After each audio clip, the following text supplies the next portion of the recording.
अस्सलाम वालेकुम नाज़रीन, आज की इस इन्फॉर्मेटिव वीडियो के साथ मैं हूं advocate Rashida Salim. Stamp paper क्या होता है, इसकी अहमियत क्या है, कानून स्टैम्प पेपर की हैसियत को कैसे कबूल करता है, कानून में इसकी क्या हैसियत है, क्या स्टैम्प पेपर गैर कानूनी हो सकता है, स्टैम्प पेपर की हैसियत को कहां तक कबूल किया जा सकता है और वो कौन से मराहिल हैं जहां पर पहुंचकर स्टैम्प पेपर गैर कानूनी करार दिया जा सकता है। स्टैम्प पेपर कितने इकसाम के होते हैं, किस मामले में कितनी मालियत का स्टैम्प पेपर लगना है, किसी भी मामले में स्टैम्प पेपर लगाना क्यों ज़रूरी है, स्टैम्प पेपर की रजिस्ट्रेशन क्यों ज़रूरी है, वो कौन से मामलात हैं जहां जाकर स्टैम्प पेपर की वैल्यू ख़त्म हो जाती है, उसको गैर कानूनी करार दे दिया जाता है। ये सब और इसके अलावा और बहुत कुछ आज आपको मेरी इस इन्फॉर्मेटिव वीडियो में सीखने को मिलेगा।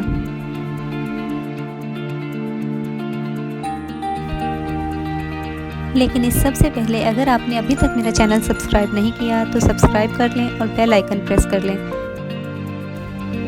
ताकि मेरी आने वाली हर इन्फॉर्मेटिव वीडियो सबसे पहले आप तक पहुंचे। हम अपने रोज़मर्रा मामलात में स्टैम्प पेपर की वैल्यू को बिल्कुल भी डिनाई नहीं कर सकते। हमारा कोई भी लीगल मैटर हो, हमारा कोई भी सिविल मैटर हो, हम उसमें एक ख़ास पेपर देखते हैं और वो होता है स्टैम्प पेपर, जिसको उर्दू में स्टाम्प पेपर भी कहा जाता है। अब ये स्टैम्प पेपर हमारे लिए क्यों वैल्यूएबल है? ऐसी क्या वजह है कि हमारे हर मामले में ये पेपर ऐड होना इंतहाई ज़रूरी समझा जाता है? हम सब की ज़िंदगी में हर चीज़ की एक इम्पोर्टेंस है, एक वैल्यू है और उस वैल्यू के हिसाब से हम उस चीज़ की इम्पोर्टेंस का, उस चीज़ की अहमियत का अंदाज़ा लगाते हैं कि हमें इस चीज़ को कितने नंबर पर रखना चाहिए। यानी अगर आप अपनी ज़िंदगी में मौजूद, अपनी लाइफ में मौजूद हर चीज़ को 10 से 1 तक कंसीडर करें तो कौन सी चीज़ ऐसी है जो 10वें नंबर पर आएगी, कौन सी 9वें पर, कौन सी 8वें पर। इसी तरह से हर चीज़ की एक इम्पोर्टेंस होती है और करते करते जो मोस्ट इम्पॉर्टेंट चीज़ होती है उसको हम नंबर 1 पर कंसीडर करते हैं। इसी तरह से हमारे हर मामले में, कानूनी मामले में, हमारी हर लेन देन में, हमारी सेल परचेज़ में, हर तरह के मामले में हमने कोई सर्वेंट अपने घर में रखना है या हमने कोई चीज़ खरीदनी है, हमने कोई जायदाद खरीदनी है, उसमें हमें स्टैम्प पेपर के वैल्यू का और इम्पोर्टेंस का अंदाज़ा इस चीज़ से लगता है कि हम कल को इसको क्लेम कर सकें। यानी दोनों पार्टियों में से जिनके दरमियान सेल एंड परचेज़ की डीड हो रही है, या आप कोई किरायानामा तैयार करवा रहे हैं या आप एज अ सर्वेंट काम कर रहे हैं, या कोई भी इस तरह का मामला जिसमें लेन देन की बात हो, जिसमें पैसों की बात हो, जिसमें मुआहदे की बात हो, उन दोनों पार्टियों में से कोई भी एक दूसरे को धोखा ना दे सके। अब आपको बताती हूँ कि स्टैम्प पेपर या स्टैम्प ड्यूटी आखिर है क्या। स्टैम्प पेपर या स्टैम्प ड्यूटी स्टेट ने इसलिए लगाई है कि जो भी ट्रांजैक्शन आप करें इसमें से कुछ अमाउंट बज़रिया स्टैम्प ड्यूटी यानी बज़रिया स्टैम्प पेपर के स्टेट को दे दें। अब ऐसा तो मुमकिन नहीं कि आप एक प्रॉपर्टी ख़रीद रहे हैं जिसकी मालियत कोई 50 लाख की है, उसमें से 10,000 रुपये या 20,000 रुपये आप जाके स्टेट को दें कि ये लें, ये आपका हिस्सा है। ऐसा नहीं होता। इसके लिए आपको स्टैम्प पेपर लेना पड़ता है जो कि एक्चुअली वो पैसे हैं जो आपने स्टेट को पे करने हैं। जब आप ये पेपर ख़रीद लेते हैं तो इसकी मद में जो आप पैसे देते हैं वो पैसे डायरेक्ट जाते हैं स्टेट को। अब स्टेट ने हर एक चीज़ का रेट फिक्स किया है कि किस मामले के लिए कितने रेट का स्टैम्प पेपर लेना पड़ेगा आपको। अब जहन में क्वेश्चन ये रेज़ होता है कि हम स्टेट को अपनी हर मामले में, अपनी हर सेल परचेज़ में, अपने हर मुआहदे में क्यों पे करें। तो इसका जवाब ये है कि जब स्टेट अपने शहरियों की सहूलियात के लिए, अपने अवाम के लिए इदारे कायम करती है, उन इदारों में सहूलियात फराहम करती है, तो फिर शहरियों का, अवाम का भी ये फ़र्ज़ है कि उनकी मेंटेनेंस के लिए अपना किरदार अदा करें। यानी रियासत कहती है अगर अवाम रियासत की फलाह बहबूद के लिए अपना किरदार अदा नहीं करेंगे तो स्टेट भी उनकी वेलफेयर के लिए अपना किरदार अदा नहीं करेगी और अवाम के पास इस बात का हक भी नहीं रहेगा कि वो स्टेट से किसी इदारे या चेक एंड बैलेंस का मुतालबा कर सके, क्योंकि यहाँ मामला है गिव एंड टेक का। यानी आप गवर्नमेंट को कुछ देंगे, आप रियासत को कुछ देंगे, आप स्टेट के लिए कुछ करेंगे, तभी स्टेट आपके लिए कुछ करेगी। अगर आप गवर्नमेंट को कुछ नहीं दे रहे, आप स्टेट के लिए कुछ पे नहीं कर रहे, तो स्टेट के पास रेवेन्यू कहाँ से आएगा। ये रेवेन्यू की कलेक्शन के लिए स्टैम्प ड्यूटी लागू की गई है।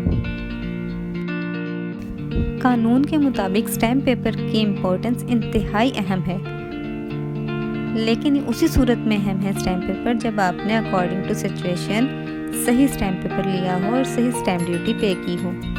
अब आपको बताती हूँ कि किस मामले के लिए कितने वाला स्टैम्प पेपर लेना चाहिए, क्योंकि अगर आपने कम पैसों वाला स्टैम्प पेपर ले लिया या आपने कम स्टैम्प ड्यूटी पे कर दी तो आपका वो स्टैम्प पेपर या स्टैम्प ड्यूटी बिल्कुल वेस्ट हो जाएगी और आपके उस मामले में गवर्नमेंट या रियासत आपका कोई साथ नहीं देगी।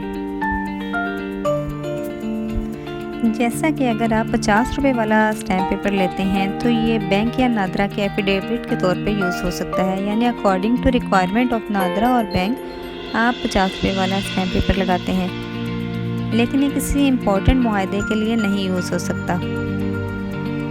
ये सिर्फ एफिडेविट के लिए ही यूज़ होता है या किसी ऐसे बयान के लिए, यानी जैसे कि चोर अपनी किसी चोरी के बाद बयान देता है स्टैम्प पेपर के ऊपर कि मैं आइंदा ये चोरी नहीं करूँगा, तो इस तरह के मामलात में 50 रुपये वाला स्टैम्प पेपर यूज़ किया जाता है। इसी तरह 100 रुपये वाला stamp paper mostly companies usage या नादरा में यूज़ होता है, वो भी as per the demand of the next party होता है।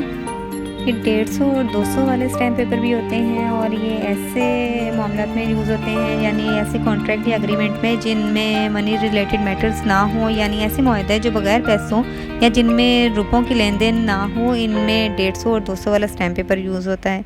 जैसे कि शराकतदारी या पार्टनरशिप के एग्रीमेंट वगैरह किए जाते हैं, उनमें ये 150 और 200 वाले स्टैम्प पेपर यूज़ होते हैं। इसी तरह से 500 वाला स्टैम्प पेपर जो होता है मुख्तार ख़ास यानी स्पेशल पावर ऑफ अटर्नी के लिए यूज़ होता है, जो कि सिर्फ एक पर्सन के लिए होती है, यानी एक फैमिली अमेरिका में रहती है और पाकिस्तान में मौजूद अपने किसी रिश्तेदार या दोस्त को ये इख्तियार देती है कि पाकिस्तान में मौजूद उसकी प्रॉपर्टी वगैरह की लुक आफ्टर करे, तो इस सारे मैटर को वो 500 रुपये वाले स्टैम्प पेपर के ऊपर दर्ज करेगी।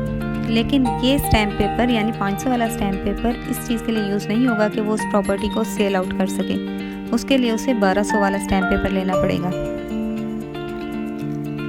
स्टैम्प पेपर गैर कानूनी भी हो सकते हैं। थोड़ा अर्सा पहले हाई कोर्ट्स की अतराफ में कुछ ऐसे स्टैम्प पेपर पकड़े गए जो जाली थे, यानी वो नोटरी पब्लिक की तरफ से जारी करदा नहीं थे, तो इसलिए हमेशा स्टैम्प पेपर लेते हुए थोड़ा मोहतात रहें।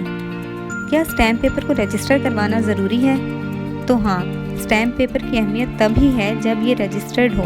मसलन आपने अपने ऑफिस से छुट्टी ली है, उसके लिए आपने मैसेज टाइप किया, लेकिन वो मैसेज आप सेंड नहीं करते, तो आपके पास क्या सबूत है कि आपने छुट्टी लेने से पहले किसी को आगाह किया। इसी तरह से आपको स्टैम्प पेपर लेने से पहले, उसके ऊपर तहरीर दर्ज करने से पहले ये कंफर्म कर लेना बहुत ज़रूरी है आपके लिए कि आपका स्टैम्प पेपर रजिस्टर्ड भी है या नहीं है, या उसके ऊपर स्टैम्प लगी हुई है नोटरी पब्लिक की या नहीं है। क्योंकि कल को जब आप इस स्टैम्प पेपर को लेके कोर्ट में जाएंगे तो कोर्ट इस बात से इनकार कर देगी कि आपको धोखा दिया गया है, क्योंकि आपके इस पेपर पर रियासत की जानिब से कोई ज़मानत दर्ज नहीं है। आपने अपने मामले में रियासत को इन्वॉल्व ही नहीं किया, चाहे इस स्टैम्प पेपर के लिए आपने पे किया हो।